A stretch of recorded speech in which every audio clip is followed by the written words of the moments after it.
Danielle with Ty Gibbs, and a terrific result for the 54 team. And I tell you, Ty, you wind up third today, but with pressure really building on this team, sitting 27th in points coming into Michigan, how critical was it to get a terrific run like this for you guys on the 54? It was. We had a very fast Monster Energy Toyota Camry, and I appreciate seeing Dave and Gallen and Tom Norwood this weekend, and I wish Mitch was here, but I wish we could have. Wish we could have gone out and won, and that was not the option with the fuel spot we were in from the spot we were in. So just very unfortunate. Ty, that's a great finish, right? But obviously you're upset about not being able to chase the win down. How hard is that when you see the two leaders right in front of you? Obviously you want to get that first Cup win, and you've got to back off to do kind of what you think you need to do to save fuel and what they're telling you to do.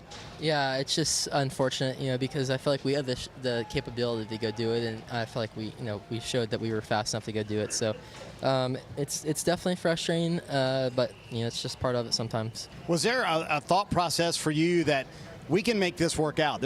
I'm going to be able to hold the 11 I was going to go until we were going to run out of fuel. So I didn't run out of fuel yet. That's when you don't listen. That was my to the pit plan. box. Yeah. I think a win is more important than third, but it's good to have a good finish for sure, and good to have a good day, a good comeback, because we were started off just very horrible. So I'm glad we could have come back and got better, and thanks for my team for sticking behind me. Yeah, let's talk about that a little bit, Ty, because you qualified well and you were in the top 10, and then the first run you dropped back to maybe 28th or so. We're really loose, just burning off the right rear tire. You guys made a lot of adjustments and fought back. So what does that do for this team going forward, knowing now that you can work on a car that's a little bit off and you can make it a race winning potential car? Yeah, I think that's just most of them, but some of them, most of the time, we haven't come back from being starting off not great, and having problems with caution coming out during pit road stuff. But it's just, I'm very frustrated right now. and will you go back and check the fuel tank at the shop to see how many gallons? You don't want to know, do you? It doesn't matter, but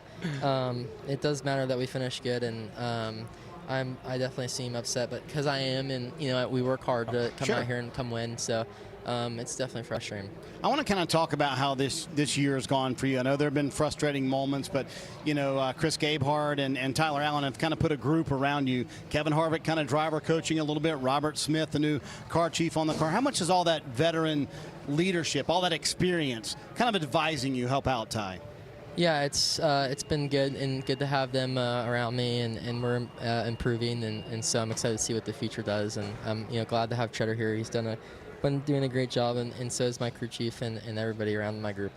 Ty, shout out there. Hey, it wasn't for me. I don't think it's a different Trevor, right?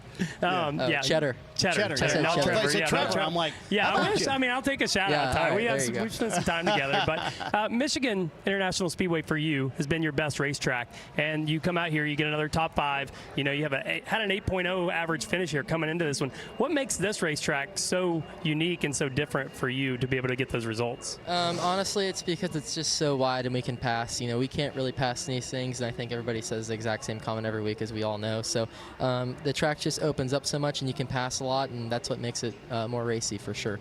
Yeah. The schedule gets crazy from here, Ty, and you're a really good road course racer. I want to know kind of how you look at this summer stretch. You got a lot of road courses coming up, a lot of different tracks. How do you kind of view the races coming up?